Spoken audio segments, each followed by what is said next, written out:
টানাটানির সংসারে নিজের হাতের রান্নায় স্বাবলম্বী হয়েছেন রংপুরের আখি। একদিকে ছেলের চিকিৎসার ব্যয়, অপরদিকে অভাবের সঙ্গে লড়াই করে উদ্যোক্তার মাঠ দখল করেছে এই নারী।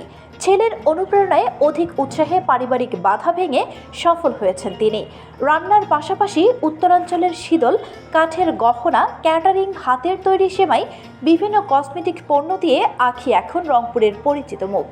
নিজের পেজে খাবারের বেশ প্রশংসাও কুড়িয়েছেন তিনি। এটা আমার নিজের হাতের, এমন এটা শুধু সমবাসী কৃষি অধিদপ্তরের ডিরেক্টরের সাহায্যে যে উনি আমাকে বললো একটা রেস্টুরেন্ট দিলে আমাকে কিছু পণ্য দিবে, তো আমাকে এখন তো রেস্টুরেন্ট তৈরি হচ্ছে।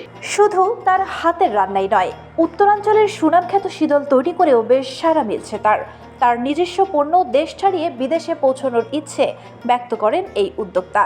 অসুস্থ ছেলের জন্য স্বাস্থ্যসম্মত খাবার তৈরি করতে গিয়ে তিনি আজ উদ্যোক্তা। উৎসাহিত করছেন সেই ছোট্ট শিশুটিও। আমি বলছিলাম যে মা, ভালো ভালো পচা খাবার না করে ভালো খাবার বানাও, ভাইয়ারা আর আঙ্কেলরা খাইতে পারে।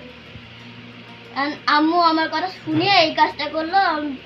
বর্তমানে নিত্য নতুন রান্নার স্বাদের চাহিদা বেড়েছে ক্রেতাদের। নিজেকে পরিচিত করে বাজার দখল করতে অংশ নিচ্ছেন ছোট বড় বিভিন্ন মেলায়। তার ঝুলিতে জমেছে বেশ কিছু সফলতার পুরস্কার ও সনদ।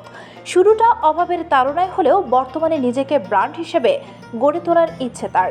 সমাজে জীবন সংগ্রামের লড়াই রয়েছে অজস্র আখির ব্যতিক্রমী গল্প।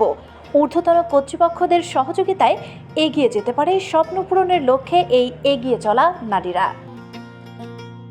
বর্ণালী জামান, বার্তা 24, রংপুর।